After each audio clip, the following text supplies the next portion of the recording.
شیعوں کی صفات حضرت علی علیہ السلام کی زبانی۔ نمبر 1، اس کی باتیں صحیح اور حقیقت پر مبنی ہوتی ہے، جبکہ اس کا لباس میانہ روی اور اقتصادی حدود کا آئینہ دار ہوتا ہے۔ نمبر 2، کھوئی ہوئی چیزوں کی حسرت میں نہیں پڑتا اور ہرگز غیر شائستہ چیزوں کی جانب نگاہ امید نہیں رکھتا۔ نمبر 3، اس کے علم و دانش میں حلم اور بردباری جبکہ عقل میں صبر اور ہمت شامل ہوتے ہیں۔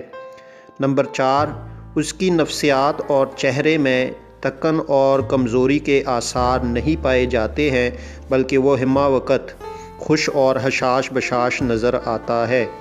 نمبر 5، اس کی آرزوئیں کم ہیں جبکہ اپنی موت کے انتظار میں ہوتا ہے، لہٰذا اس کا دل خشوع سے پر ہوتا ہے، زبان پر ذکر جاری ہوتا ہے اور اس کا وجود کانا ہوتا ہے۔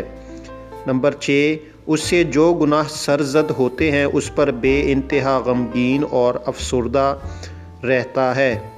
نمبر 7، پڑوسی اس کے ہاتھوں سکون میں رہتے ہیں جبکہ لوگوں سے اس لیے میل جول رکھتا ہے کہ ان سے فائدہ اٹھائے اور کچھ علم سیکھ لے۔